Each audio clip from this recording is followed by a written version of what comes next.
Puji Tuhan. Haleluya. Oh, masih lepas nih kayaknya. Haleluya. Semangat ya. Jangan kalah sama yang tua. Di sini kan anak muda semua ya. Cuma satu yang tua.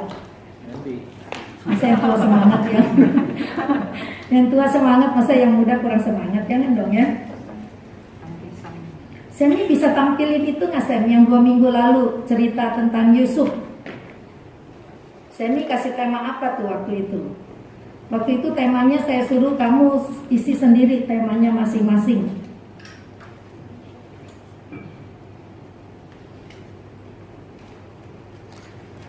Dua minggu yang lalu.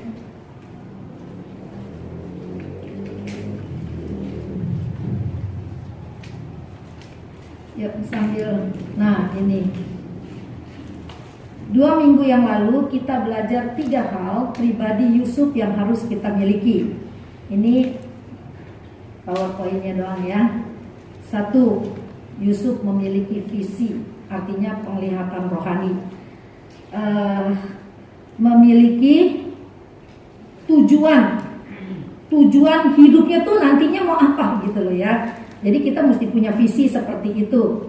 Bukan hanya gereja, tapi pribadi kita harus punya visi. 2, Yusuf memiliki integritas diri, kejujuran, karakter yang kuat, dan ketulusan. Ya, di dalam keadaan seperti apapun yang kita tahu, cerita Yusuf itu bukan cerita yang enak gitu loh ya. Dari awal hidupnya rasanya dipenuhi dengan prahara. Kalau prahara itu berarti bukan satu musibah, tapi berkali-kali musibah terjadi dalam hidupnya baru kita sebut prahara. Dan Yusuf mengalami itu, tapi dia punya karakter yang kuat, dia tetap setia, dia tetap dengan visinya dia. Visinya Yusuf itu apa? Yaitu mimpi. Dia bermimpi bahwa nanti berkas-berkas gandum saudara-saudaranya akan tunduk kepada dia. Jadi dia tahu visi itu dari Tuhan, bahwa nanti suatu waktu dia akan menjadi seorang pemimpin. Nah, dia punya visi seperti itu ya. Jadi ketika kesusahan datang, ketika dia dijual, dibuang ke dalam sumur, dijadikan budak sampai di penjara, dia tidak kehilangan visinya. Dia tetap yakin Tuhan menyertai dia. Dan memang di dalam ayat-ayat yang kita baca, Tuhan menyertai dia. Sehingga dimanapun Yusuf berada, dia jadi berkat. Nah, ini yang mesti kita pelajari, ya. Bukan praharanya, tetapi bagaimana di dalam usia yang muda dia bisa melewati semuanya. Waktu itu saya katakan 17 tahun dia sudah punya visi dan dia mulai mengalami prahara itu sampai umur 30 baru dia jadi Perdana Menteri termuda pada waktu itu di Mesir. Nah, ketiga, Yusuf memiliki keteguhan. Dia seorang yang tekun, ya. Dia seorang yang teguh imannya otomatis ya. Dia tidak tergoyahkan walaupun di penjara. Nah, saya ulangi lagi ini. Ada hubungannya sedikit dengan firman Tuhan pada hari ini. Tetapi firman Tuhan ini juga memberkati saya. Saya harus seperti itu. Saya dari sekolah minggu sudah setia kepada Tuhan. Saya aktif di pemuda, saya aktif sampai saya menikah di kaum ibu. Saya tetap aktif sampai hari ini. Saya bisa menjadi pemimpin keluarga muda.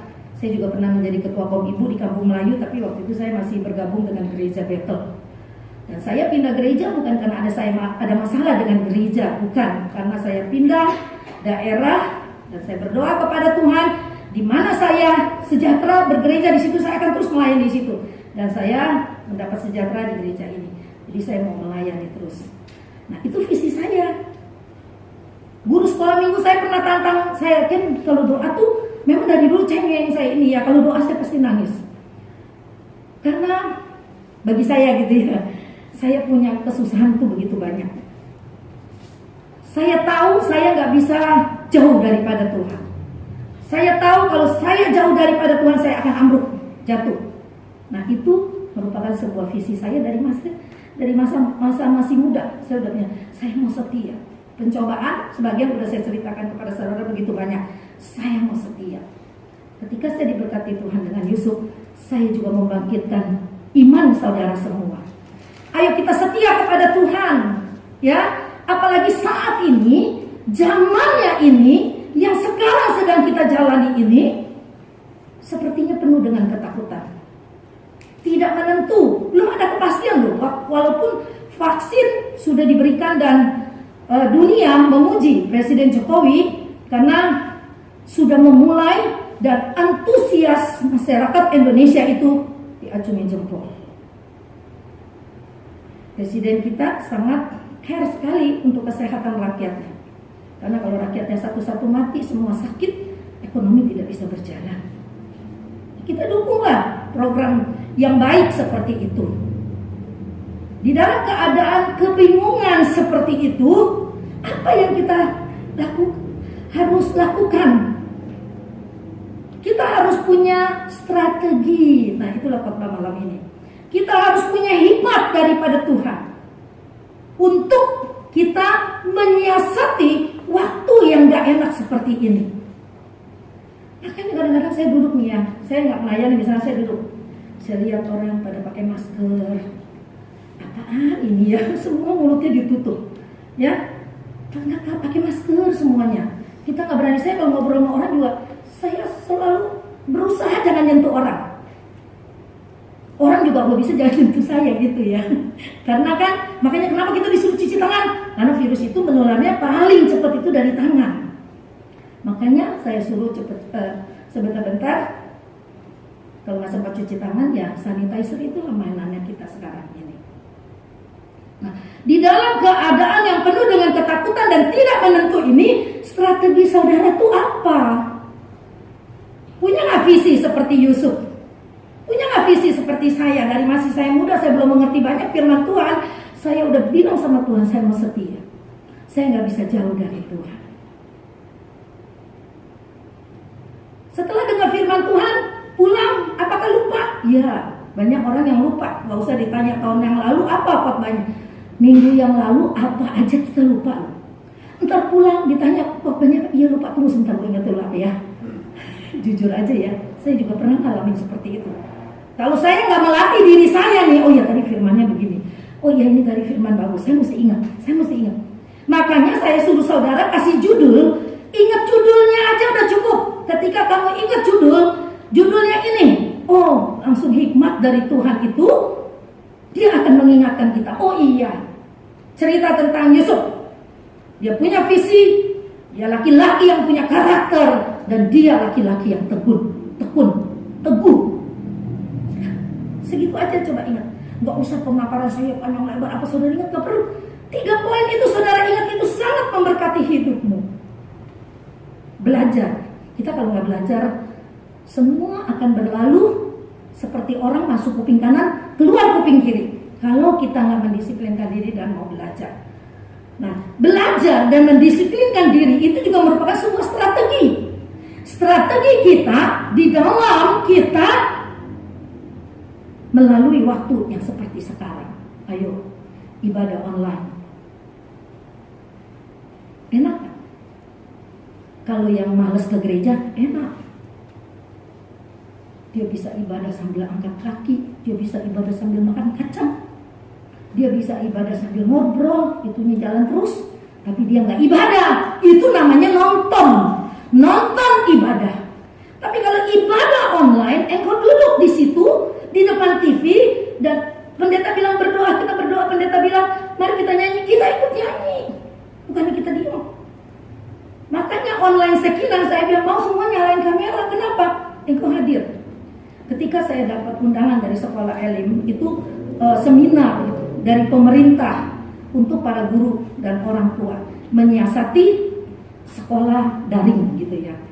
Dia bilang apa? Bolos itu sekarang, kalau dulu bolos nggak pergi ke sekolah. Tapi kalau sekarang bolos itu nggak nyalain kamera, itu artinya bolos. Nah, kalau kamu ibadah nggak nyalain kamera, saya nggak yakin kamu duduk diam di depan kamera. Maaf, bukan nuduh. Saya juga kalau ikut seminar udah ngantuk, saya matiin kameranya. Saya pergi ke dapur, saya nyari kolak, saya makan cemilan. Maka itu dalam ibadah online, duduk diam, ibadah. Itu kita ibadah, bukan nonton. Bedain ya, nonton dengan ibadah berbeda. Nah, ini kita harus bisa menyiasati supaya iman kita tetap bertumbuh, Roh Kudus di dalam kita itu tetap bernyala-nyala. Kalau enggak, Roh Kudus akan padam.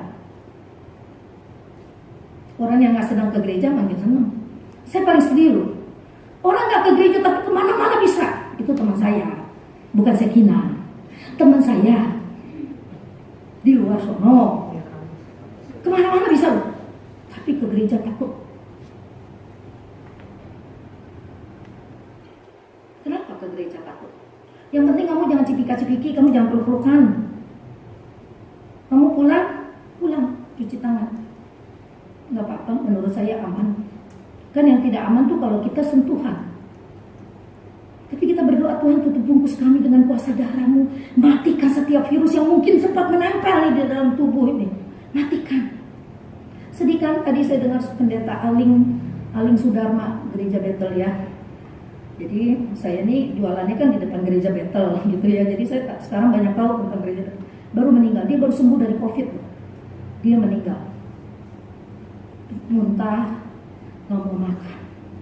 Kan saya waktu dengar kesaksian Dani Islam yang bekas menteri itu, dia bilang apa? D-dimer ya, kalau bahasa Indonesia D-dimer.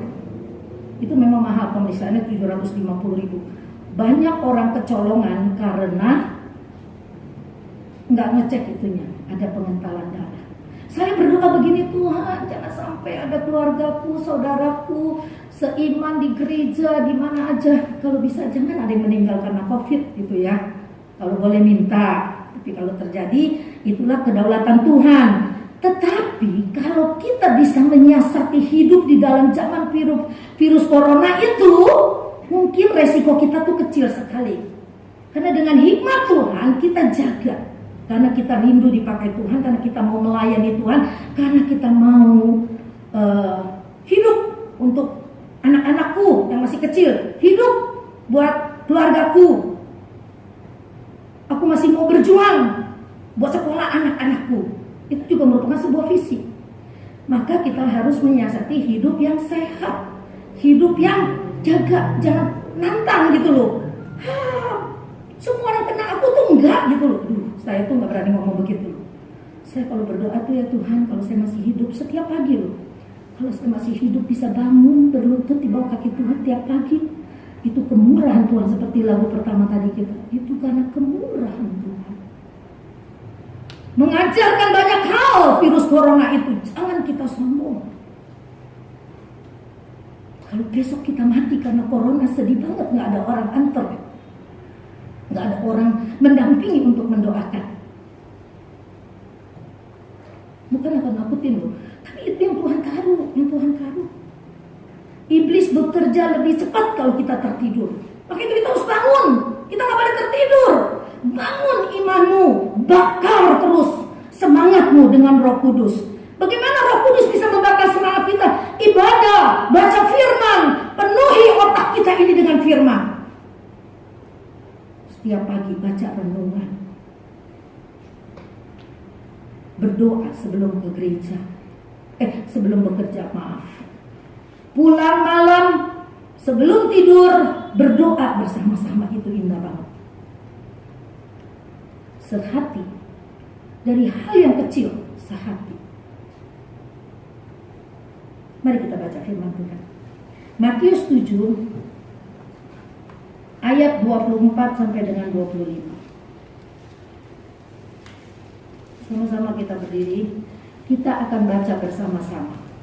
Matius 24 ayat Matius 7 ayat 24 sampai dengan 27.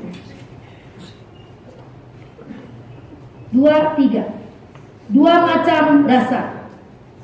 Setiap orang yang mendengar perkataanku ini dan melakukannya, ia sama dengan orang yang bijaksana yang mendirikan rumahnya di atas batu.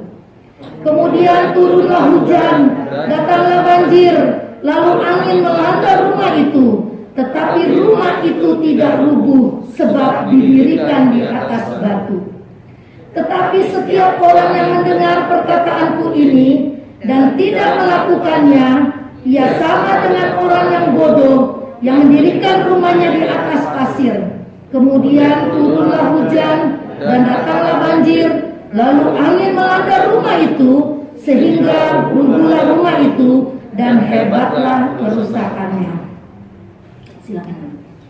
Saya kasih tema khotbah saya adalah pentingnya hikmat dari Tuhan. Tetapi saya mau setelah Anda dengar khotbah saya, Anda beri judul sendiri. Apa? Mau nanti setelah dengar khotbah mau tarik kesimpulan, makanya jadi orang jangan bodoh gitu ya, atau jadi orang kudu pinter gitu ya. Ketika kau bikin judul sendiri, itu kau mengerti firman Tuhan. Kalau kita baca ayat ini dua macam dasar, ya, berarti cuma ada dua macam jenis manusia di dalam dunia ini.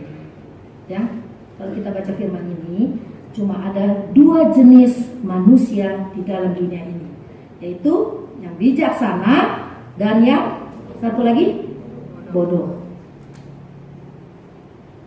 Yang bijaksana dan yang bodoh. Dari pembacaan ayat yang kita dengar. Nah, yang bijaksana otomatis orang yang penuh hikmat. Ya, nanti kita lihat di sini. Di dalam perjanjian lama, Amsal itu selalu bicara kitab hikmat. Makanya kalau mau belajar hikmat dari Alkitab, Amsal ada 31 ayat, tiap hari baca satu pasal. Pasti nggak hafal, ya. Baca habis 31 hari di bulan Januari. Mulai lagi baca bulan Februari 28 hari, terus aja nyambung. Pasti ada ayat-ayat yang nyantol di dalam pikiran kita, di dalam hati kita, dan akhirnya itu menjadi rem buat kita. Ketika kita baca firman dan firman itu nyantol di pikiran kita, itu jadi rem. Ketika firman Tuhan di Amsal bilang begini, jangan tinggal dengan perempuan cerewet, gimana kan ada itu, ya. Terus kita cerewet terus sampai laki kita nggak betah di rumah. Nah, ingat, jangan tinggal serumah dengan perempuan cerewet, gitu ya. Jadi ayat firman itu akhirnya jadi rem, artinya begini, iya.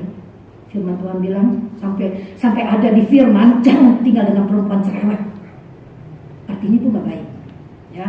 Itu yang namanya hikmat.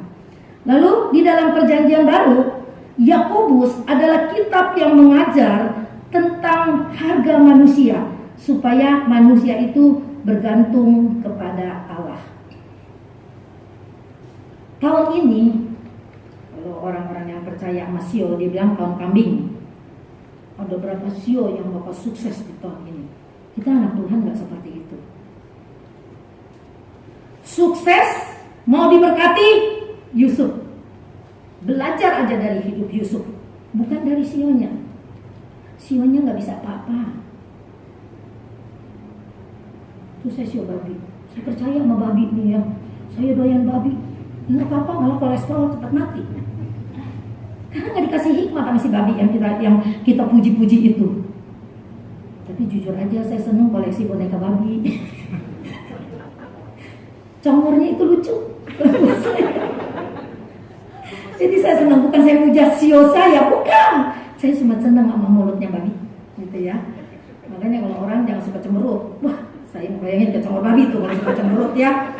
Keluar pintu tersenyum aja, walaupun penuh penderitaan. Senyum, nanti ada ayat yang kita belajar pada malam ini ya. Cepet aja ya. Nah, di Yakobus ya, dia memberikan 3 hikmat. Menurut kitab Yakobus nih ya, ada 3 hikmat, yaitu hikmat dari dunia, hikmat karena nafsu manusia, hikmat yang berasal dari setan. Wow, ada hikmat manusia, ada hikmat yang dari nafsu kita nih, terus ada hikmat yang dari setan. Ada kesaksian begini. Suami istri, istrinya Kristen, suaminya seneng banget main dukun. Kan kalau dulu kawin nggak apa-apa beda agama. Kalau sekarang mesti seagama, seiman istilahnya gitu ya. Istrinya rajin banget ke gereja, suaminya rajin ke dukun.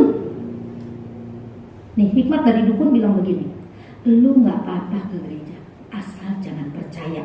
Nah, itu hikmat dari setan tuh seperti itu. Ikutin aja bini lu ke gereja nggak apa-apa, asal lu jangan percaya. Nah, sekarang kita mau hikmat dari siapa? Kita perlu belajar firman Tuhan, karena supaya jangan hikmat setan itu, hikmat manusia, hikmat nafsu manusia itu ada di dalam pikiran kita.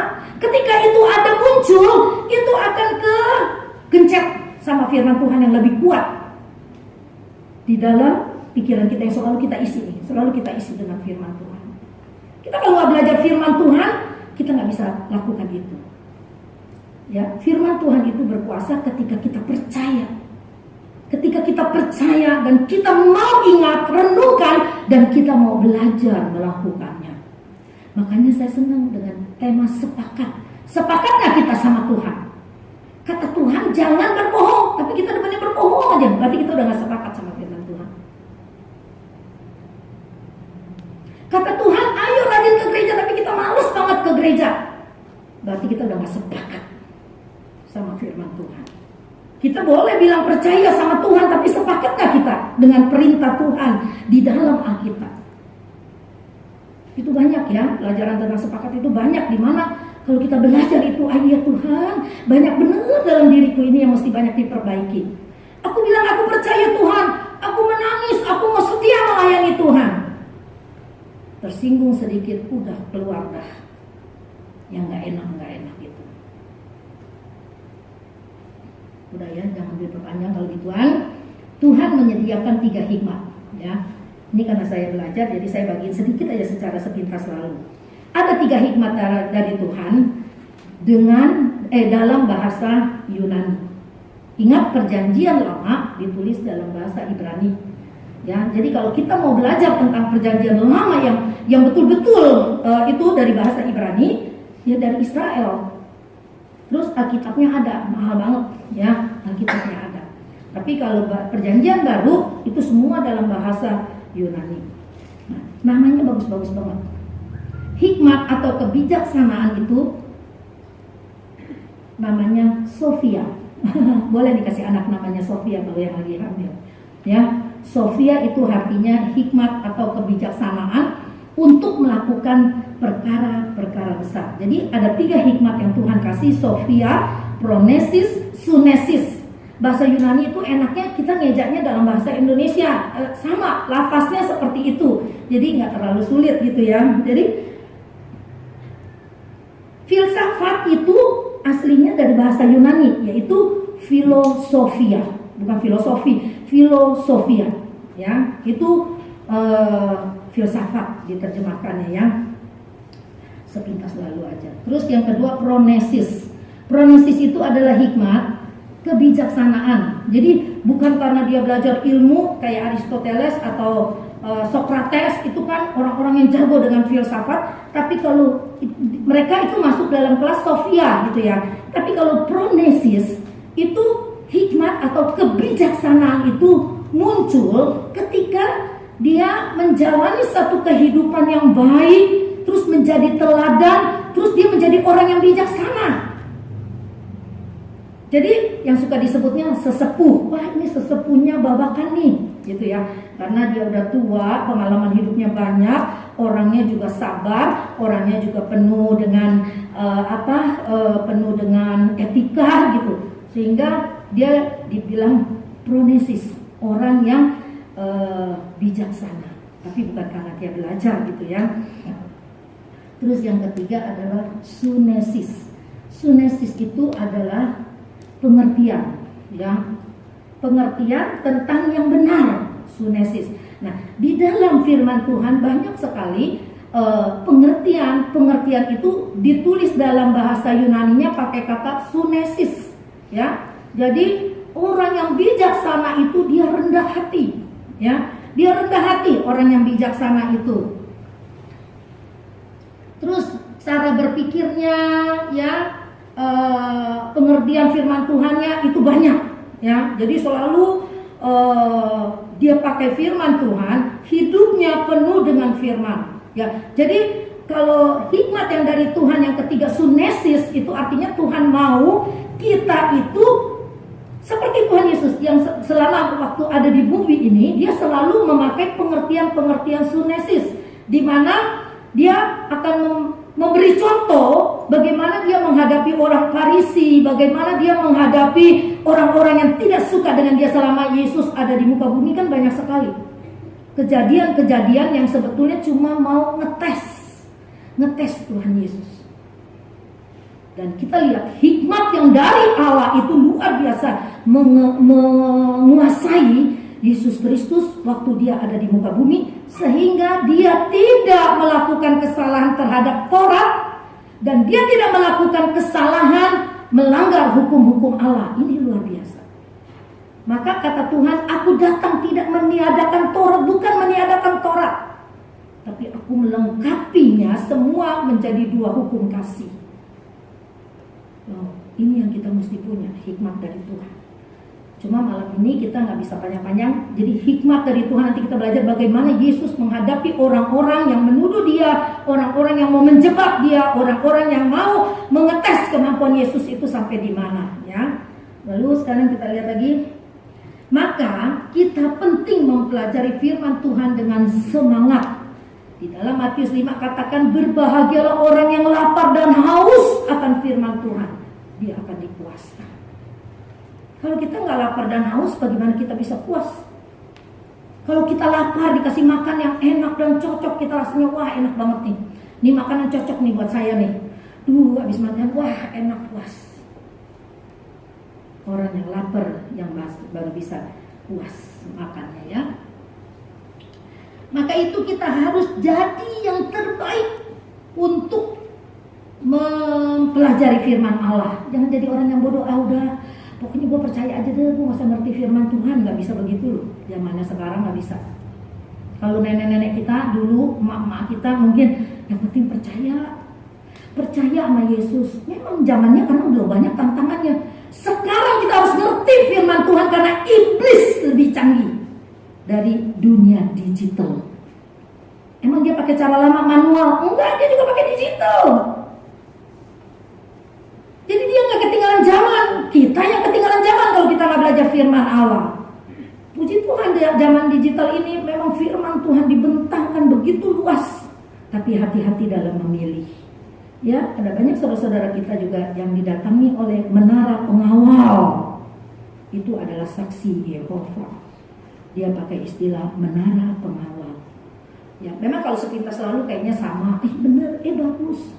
Tapi kalau kita udah belajar masuk kepada doktrinnya, itu bertentangan banget, ya. Jadi makanya kita harus belajar firman Allah supaya kita jangan salah pengertian.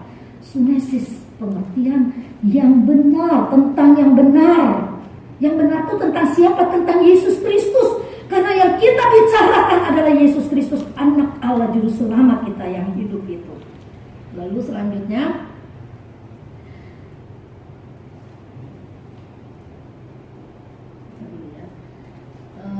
tadi kan saya bilang ternyata manusia itu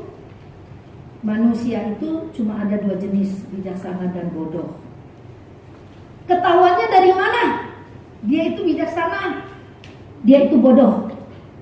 Ketika masalah datang, bagaimana kalian menghadapinya, bagaimana saya menghadapinya, nanti kelihatan di situ. Ini orang betul-betul nggak ada hikmat. Misalnya gitu ya. Ini banyak nih kalau mau diceritain nih ya. Orang yang nggak punya hikmat tuh kadang-kadang kita aja malah, tuh orang nggak berhikmat banget, sampai tuh orang pada perang tuh gara-gara omongannya, misalnya.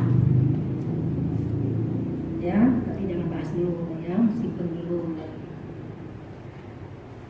Terus ketika kita menghadapi masalah, apa yang kita lakukan? Ada orang yang bijak, dia akan berdoa. Ya, dia mencari Tuhan. Tapi orang yang gak bijak, dia berkoar-koar. Terus sekarang ada medsos, pakai medsos berkoar-koarnya sampai dibaca seluruh dunia. Siapa itu? Felicia, anaknya Hendra. Kesian juga ya. Saya juga bacanya terharu gitu ya. Itulah manusia. Ya, nah kita di dalam bergereja, berorganisasi, anak-anak anak Tuhan duduk bersama, bukan berkoar-koar di luar. Apapun perbedaan kita pasti bisa disatukan kalau dasarnya kasih Kristus, ya. Jadi mari kita saling menerima karena kita punya hikmat Tuhan.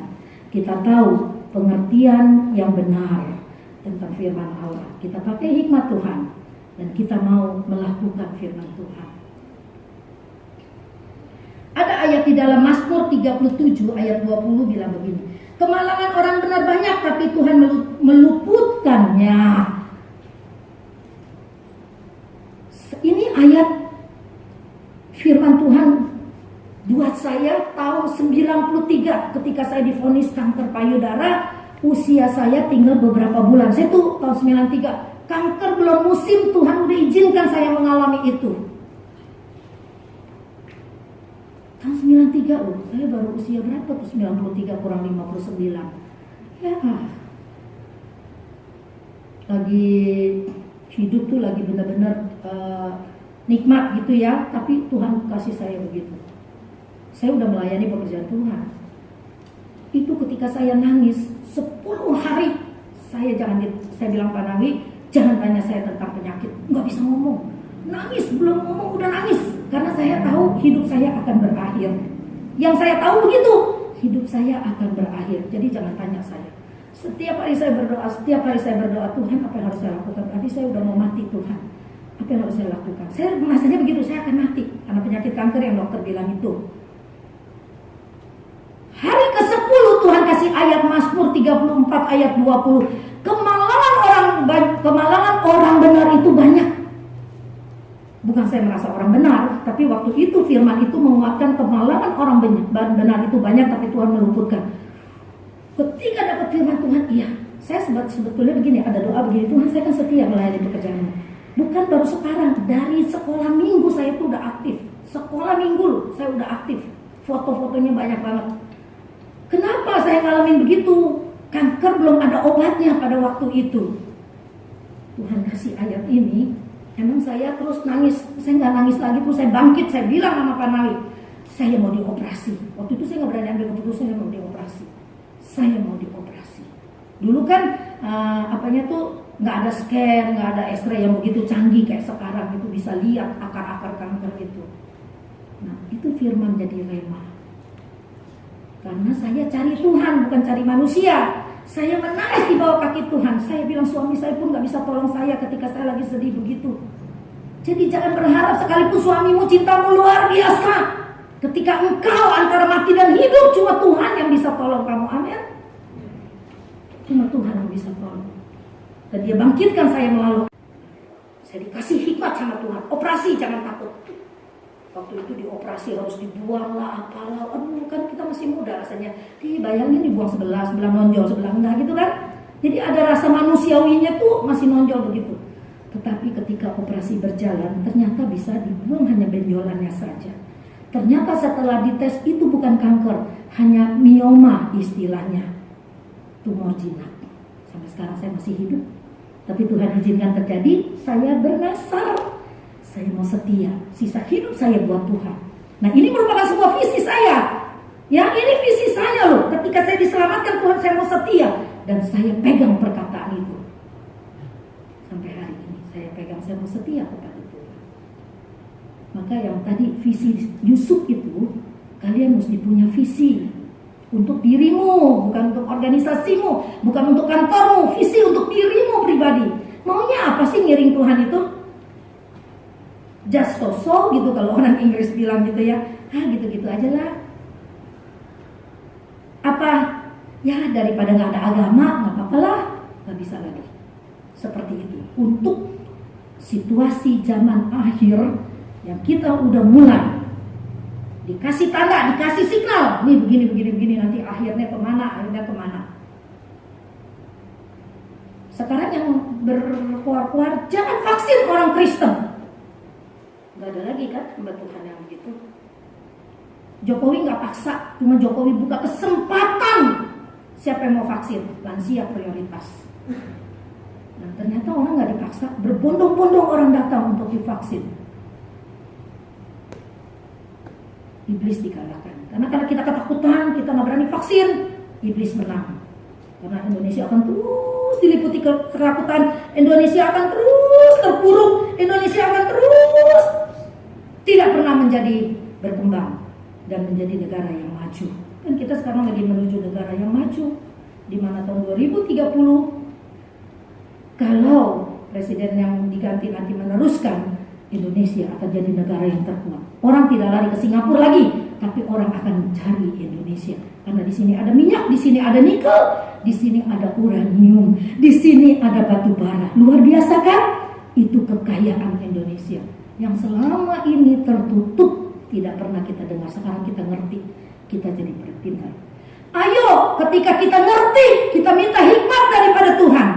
Tuhan sebagai orang Kristen di bumi Indonesia ini, sebagai kaum minoritas, apa yang harus kami lakukan? Banyak berdoa. Dimanapun engkau ditetapkan bekerja, disitulah nyatakan firman Allah. Beritakan terus kebenaran firman Allah. Orang mau percaya, orang gak mau dengar, gak apa-apa. Tapi hidup kita buktikan. Aku pengikut Kristus. Aku anak Tuhan. Aku berbeda dengan orang lain. Itu yang Tuhan mau. Kita gak bisa berkhotbah, iyalah. Emang selalu penginjilan mesti berkhotbah? Bisa muntah kalau orang yang bebal terus kamu khotbahin, nggak masuk. Tetapi ketika hidupmu yang penuh kasih, hidupmu yang nyata, suka tolong orang, suka berdoa untuk orang lain, suka mau mendengar keluh kesah orang lain, itu bisa jadi penginjilan. Penginjilan yang kena sasarannya, ya. Tadi baru yang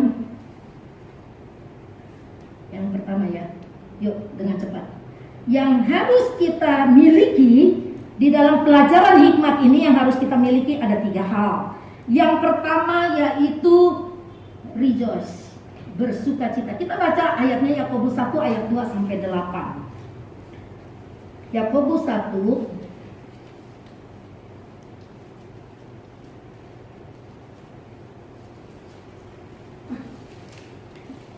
Hendy tolong bacain ayat 1 dan 2 dulu. Yakobus 1 ayat 1. Salam dari Yakobus, hamba Allah dan Tuhan Yesus Kristus kepada ke-12 suku di perantauan. Ayat 2. Saudara-saudaraku, anggaplah sebagai suatu kebahagiaan apabila kamu jatuh ke dalam berbagai-bagai pencobaan. Ya, buat dulu ya. Yang pertama yang harus kita miliki adalah sukacita. Kan ada ayatnya, hati yang gembira adalah obat. Itu betul-betul. Betul-betul hati yang gembira adalah obat. Mesti alami. Mesti kita alami. Selama ini mungkin belum. Begitu ada masalah muka cemberut, duduk merenung, hati dongkol terus. Akhirnya sakit.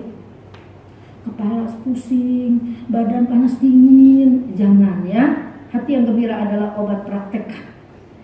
Mata saya ini ketarik-ketarik sampai saya diskusi sama Harry, karena Harry Hermawan itu kan ada bel palsi. Saya takut ini menjuruskan ke bel palsi, sampai saya akupuntur nggak baik-baik. Perasaan saya di akupuntur udah sakit, malahan nambah. Akhirnya saya stop akupunturnya. Terus saya bilang, Tuhan mau berobat takut amat ke dokter ya.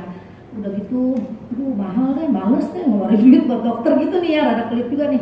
Tuhan, ini kan kita mesti ngirit begini-begini. Lapor sama Tuhan tuh kayak saya ngomong aja nih. Kayak saya ngomong sama si Yosef aja, aduh saya jangan susah sama saya gitu. Tapi saya ngobrolnya sama Tuhan. Lalu saya kalau berdoa pagi jam 3 saya bangun gitu. Karena 1:30 saya udah bangun, tapi saya nggak say hello dulu, good morning apa-apa, karena terlalu pagi. Saya boleh ikutin, boleh tidak, tapi ini pengalaman saya. Tuhan, saya bilang, saya imani saya sembuh. Saya pukul di mata saya. Dalam nama Yesus sembuh, dalam nama Yesus sembuh. Nggak kenceng-kenceng, sakit hati banget. Jadi saya pukulin dalam nama Yesus, dalam nama Yesus. Jadi kalau ada kuasa kegelapan dalam nama Yesus, dihancurkan. Jadi saya pukul. Untung kagak memar-memar sih, karena kan pegangannya pegangan sayang gitu ya. Jadi tanpa saya sadari, saya sampai ke dokter saraf.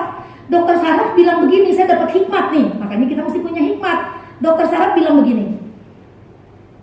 Dokter Tatang ya di Green Garden bilang gini. Terus dilihat gitu di center-center, ini matanya mata lelah, dia bilang begitu. Kurang tidur bisa, stres apa ya, saya orangnya bisa tidur, terus saya tidur cukup. Nah pokoknya kata dokter nggak ada obatnya, cuma bisa baik sendiri. Ih, kalau Kalau dia baik sendiri, ngapain saya cari dokter kemana-mana, betul nggak? Saya dapat hikmat, saya berdoa, saya imani. Saya pukul aja tiap pagi tuh, mata saya pukul, nggak terasa sembuh. Sekarang nggak ada keduduk. Kalau nggak tadinya mata saya gini. Aduh, kalau nanti miring bagaimana? Pikir saya gitu ya. Takut juga, takut jelek sebetulnya. Lalu itu udah lewat ya satunya. Bulan kemarin, 1 bulan ini tangan tiba-tiba nggak bisa diangkat. Kalau yang duduk perhatiin, saya tuh mau angkat tangan tuh. Misalnya si Yosef WA, mari kita angkat tangan. Saya nggak bisa tuh. Saya begini nih. Ayo kita angkat tangan begini, jadi kayak orang cakap gitu ya. Saya angkat tangannya begini. Tapi saudara mungkin nggak perhatiin, saya tangan sakit. Saya orangnya paling nggak mau manjain penyakit. Saya tahu. Kalau kita manjain penyakit, aduh aku sakit, aku nggak ke gereja. Nah iblis kipas-kipas terus. Iya lu jangan ke gereja. Enakan di rumah, nanti lu tambah sakit kalau lu ke gereja. Saya nggak mau manjain. Jadi saya nggak bilang orang lu sakit enggak. Ya udah begini aja lah, gitulah. Pokoknya Tuhan terimalah. Sekarang saya udah bisa gini. Tahu nggak obatnya apa? Saya setiap pagi saya begini, Tuhan haleluya. Padahal sakitnya bukan main. Aduh Tuhan saya sudah sembuh. Aduh Tuhan saya sudah sembuh. Padahal sakit loh. Sakit. Tapi saya bilang saya sudah sembuh. Tuhan saya sudah sembuh. Tuhan saya sudah sembuh. Tiap pagi tuh nangis begitu. Sakit luar biasa, sakitnya sampai kayak dari tulang belikat ini. Keselnya enggak lah, karena saya enggak olahraga yang bagaimana saya enggak jatuh. Sejak minggu kemarin, Kamis kemarin saya udah bisa angkat tangan tinggi-tinggi. Hari ini mah wow, udah bisa muter-muter semua. Kemarin nggak bisa. Kan ada yang ngajarin tuh di mana tuh di YouTube kan olahraga kayak orang berenang tapi di udara begini-begini kan. Tiap pagi saya nggak bisa lakukan itu karena tangan saya sakit. Sekarang saya udah bisa. Saya nggak berenang, cuma di udara aja saya begini. Kalau saudara mau ikuti, oke, bagus juga, enak, pegel-pegel semua hilang. Nah, saya menyiasati keadaan di mana kalau kita ke dokter takut ngantrinya. Tuhan akan kasih kita hikmat, ya. Tuhan akan kasih kita hikmat. Sebab itu pergunakan hikmat itu. Hikmat itu akan datang ketika engkau punya hubungan yang baik dengan Roh Kudus. Dia akan berbicara di otakmu ini. Dia akan berbicara di pikiranmu. Imani. Kemarin itu Ibu Wawa pas saya WA, Bu Wawa yang semangat ya. Aduh Bu Nila doain ya. Lagi ngedrop, tapi masih bisa WA. Puji Tuhan, kata saya masih bisa WA luar biasa. Tuhan sembuhin. Muntah-muntah. Semangat, pasti sembuh. Jadi kita tuh mesti punya iman. Ya, Yakobus kan banyak bicara iman. Berdoa, imani dan minta hikmat dari Tuhan. Sekarang kalau kamu sehat minta hikmat dari Tuhan, menyiasati waktu yang ada seperti ini. Ke gereja takut? Ya kita siasati, duduk jauh-jauh lah. Tadi Fanny berempat. Oh, saya bilang nggak boleh, dempet, bertiga aja. Supaya jangan pulang kena COVID salah-salahan, enggak. Tapi saya percaya jemaat yang kena COVID bukan dari gereja, di luar, kan kerja. Makanya kalau Anda ketularannya dari tempat kerja terus Anda takut ke gereja, bukankah itu siasat iblis? Supaya kita jauh daripada Tuhan, supaya kita jangan dekat-dekat sama Tuhan. Bukannya maksa loh, ya. Kalau Anda nggak mau datang minggu depan ya nggak apa-apa. Tapi saya sedih. Apalagi Tuhan ya. Apalagi Tuhan pasti sedih. Yang kedua, datang pada Tuhan dan minta hikmatnya. Ayat yang kelima kita baca, Yosef. Ayat di mana? Iya, ayat 5. Yakobus 2 ayat yang kelima. Tetapi apabila di antara kamu ada yang kekurangan hikmat, hendaklah ia memintakannya kepada Allah yang memberikan kepada semua orang dengan murah hati dan dengan tidak membangkit-bangkit. Ya. Maka hal itu akan diberikan kepadanya.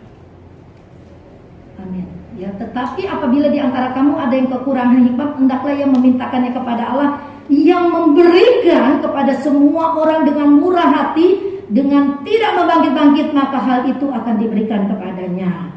Jadi ternyata hikmat itu kita mesti minta loh dari Tuhan. Ya, saya kalau bawa firman juga kadang-kadang Tuhan kasih saya hikmat. Saya nggak tahu mesti mulai dari mana nih firman Tuhan malam ini. Tapi ketika saya berdiri di mimbar ini, ya tentu saya berdoa mempersiapkan diri dengan baik. Tiba-tiba ada sebuah perkataan, dimulai dari sini. Itu berkali-kali saya alami gitu ya, keajaiban di dalam melayani pekerjaan Tuhan. Makanya semangat ya. Kalau dipercaya pelayanan, ambil, berdoa, lakukan sungguh-sungguh. Kalau belum dipercaya, doa, Tuhan gerakan Tante Nila saya mau melayani supaya dia ingat sama saya. Nggak salah doa begitu. Yang penting hatimu rindu mau melayani. Pasti Tuhan gerakan hati saya. Oh iya, yang duduk di pojok pakai baju hijau udah lama nggak melayani. Siapa coba cari pakai baju hijau pada nengok gitu ya? Ya, di only one ya.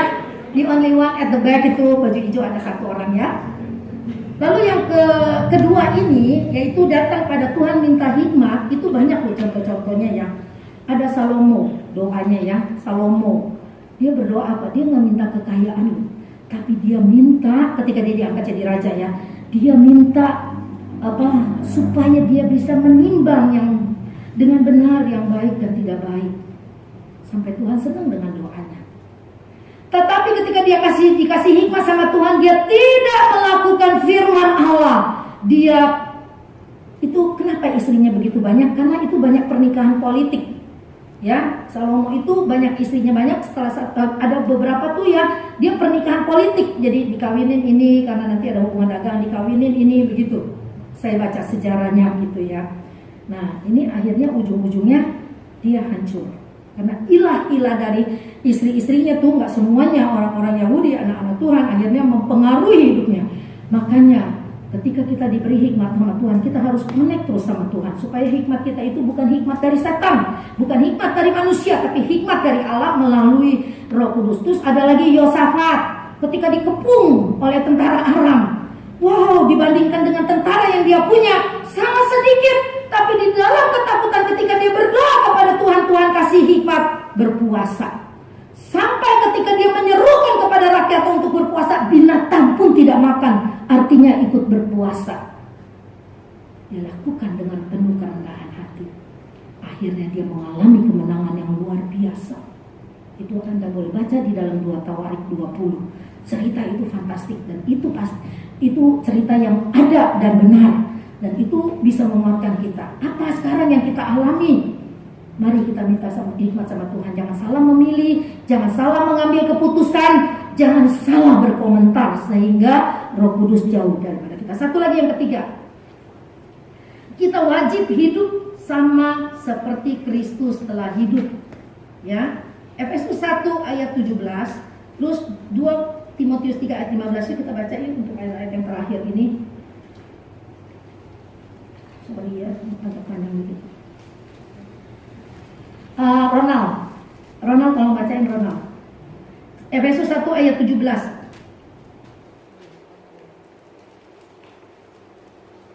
Efesus 1 ayat 17.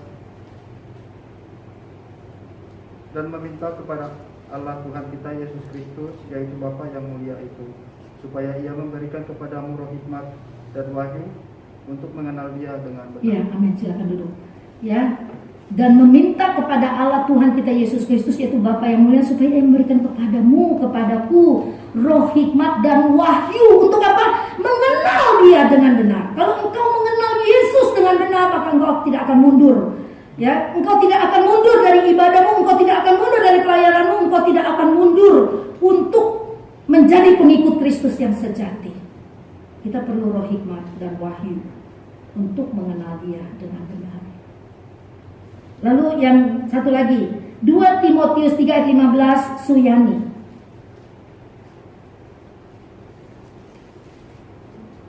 Dua Timotius 3 ayat 15.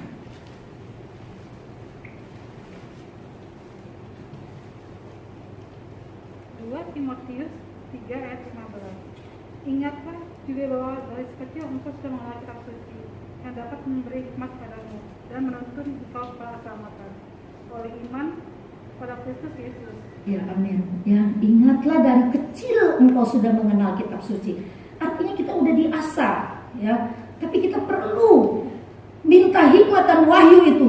Karena seringkali firman itu tidak kita simpan dalam hati kita. Jadi Roh Kudus tidak bisa bekerja karena kita nggak buka hati. Ingatlah dari kecil engkau sudah mengenal kitab suci yang dapat memberi hikmat kepadamu dan menuntun engkau. Jadi itu Roh Kudus memberi kita hikmat dan menuntun kita untuk kita mengenal Yesus yang kita sembah, untuk mengenal Dia dengan benar. Yang terakhir, Wahyu 13 ayat 18 ya. Intinya adalah Yesus itu adalah sumber berkat. Risa, kalau baca Risa. Wahyu 13 ayat 18. Wahyu 13 ayat 18. Yang penting di sini ialah hikmat. Barang siapa yang bijaksana, baiklah ia menghitung bilangan binatang itu, karena bilangan itu adalah bilangan seorang manusia dan bilangannya ialah 666. Ya, makasih. Jadi yang penting di sini ialah hikmat. Kita ada di zaman akhir. Antikris mulai menampakkan diri dan memberi tanda-tanda ke arah situ. Firman Allah di dalam Wahyu 13 katanya, yang penting di sini ialah hikmat. Barang siapa yang bijaksana, biarlah ia menghitung bilangan itu. Putar lagi video YouTube-nya tentang firman Tuhan tentang antikris. Siapa 666 itu? Nggak tahu yang tanggal berapa tuh, saya udah lupa. Cari aja. Jadi kalau lagi nggak ada kerjaan, janganlah nontonin yang itu ya. Bagi waktu juga nonton tuh video-video Sekina yang udah berlalu, lihat lagi ya, supaya firman Tuhan kita ingat. Sekali lagi saya bilang, ketika Anda ibadah di umum, itu firman diberikan kepada semua. Ketika Anda di ibadah di wanita Esther, itu firman untuk ibu-ibu yang datang. Ketika Anda ada di keluarga Sekina, firman itu untuk keluarga Sekina. Itu pesan yang daripada Tuhan. Bukan buat orang lain, bukan buat papa mama saya, bukan buat tetangga saya, bukan buat teman saya, tapi buat saya dan saudara. Jadi camkan firman Allah, lebih setia, pertajam iman, pertebal keyakinan, dan selalu bersyukur. Amin. Mari kita berdiri. Aku rindu mengenalmu secara pribadi. Kalau kita nggak mengenal Tuhan secara pribadi, maka kita nggak tahu hikmat dan wahyu yang Tuhan mau berikan itu ada nggak buat saya, ada nggak buat saudara, ya. Tapi kalau kita mengenal Dia secara pribadi, kita tahu ini hikmat daripada Tuhan, ya.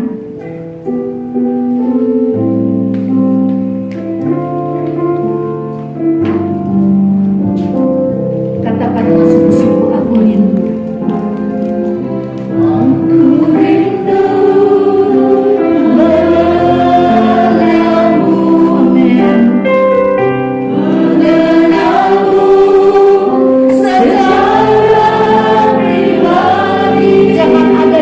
Keluarkan suara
firman Tuhan itu adalah cermin untuk kita berkaca.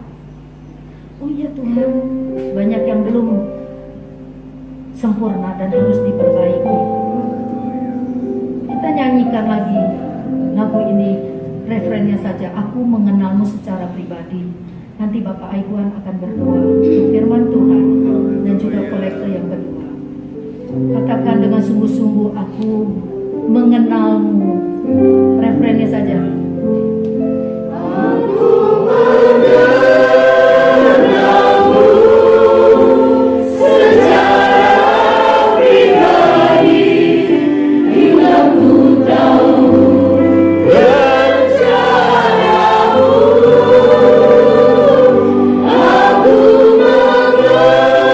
mengenalmu secara pribadi, lewat firman dan Roh Kudus. Ku kenal lewat firman dan Roh Kudus. Lewat firman dan Roh Kudus, ku kenal. Haleluya. Haleluya. Haleluya. Haleluya. Haleluya. Haleluya. Haleluya. Glory Yesus. Haleluya. Haleluya. Inilah Tuhan doa kami kepadamu Tuhan. Kami ingin mengenalmu secara pribadi Tuhan Yesus, sehingga kami tahu rencanamu bagi hidup kami. Terima kasih Tuhan Yesus, pada malam hari ini kami diberkati dengan firman-Mu yang datang bagi kami Tuhan. Sudah sangat jelas Tuhan Yesus, firman-Mu pada malam hari ini menyatakan ada dua dasar hidup yang harus kami miliki. Ada dua macam pilihan Tuhan. Yang pertama, apakah kami memilih bijaksana atau kami memilih menjadi orang yang bodoh Tuhan. Tapi kami adalah orang-orang yang telah Kau tebus, yang telah Kau selamatkan, yang mengerti kebenaran-Mu. Tentu kami akan memilih jalan hidup dan dasar hidup menjadi orang yang bijaksana. Namun Tuhan, dalam hidup kami terkadang kami dihimpit oleh banyak kesusahan Tuhan, sehingga daging kami lemah dan membuat hidup kami menjadi kurang berkenan bagi Tuhan. Untuk itu Tuhan Yesus, pada malam hari ini ampuni kami Tuhan. Tolong kami Tuhan Yesus. Berikan kami senantiasa roh hikmat daripada Tuhan, yang dapat membuat hidup kami selalu tetap hidup dalam tracknya Tuhan. Hidup seturut dengan firman Tuhan. Kami sungguh perlu penyertaan-Mu Tuhan Yesus, seperti yang dinikmati Yusuf Tuhan. Dia alami penyertaan Tuhan, sehingga akhirnya mendapatkan kemenangan Tuhan. Demikian juga hidup kami Tuhan Yesus. Kami perlu penyertaan-Mu, khususnya di kondisi saat ini Tuhan. Keadaan dunia bukan semakin mudah, tetapi banyak kesulitan yang terjadi yang tidak kami duga Tuhan Yesus. Hanya kepadamu kami dapat gantungkan hidup kami. Hanya Engkau yang kami andalkan Tuhan Yesus. Terima kasih. Haleluya. Terima kasih untuk firman-Mu Tuhan. Kami bersyukur kalau kami boleh ada di tempat ini pada malam hari ini. Tuhan Yesus juga memberkati Ibu Nila yang telah menyampaikan firman-Mu bagi kami pada malam hari ini. Berkati kehidupannya, kesehatannya, dan keluarga. Pakai beliau dimanapun berada, tetap selalu menjadi berkat buat banyak orang Tuhan, dan nama-Mu dimuliakan. Terlebih bagi kami yang telah diberkati dengan firman-Mu pada malam hari ini, kami mau percaya Tuhan, mulai malam hari ini kami mau hidup lebih baik lagi Tuhan, lebih berkenan lagi kepada Tuhan dalam pimpinan roh hikmat-Mu itu. Terima kasih Tuhan Yesus. Tiba saatnya sebentar kami memberikan persembahan yang kedua. Tuhan memberkati semua yang memberi pekerjaan Tuhan. Kami terima firman-Mu pada malam hari ini, dan kami mau jalani persembahan yang kedua dengan hati yang percaya bahwa Tuhan memberkati. Dalam nama Tuhan Yesus Kristus Allah kami yang hidup. Haleluya. Amin.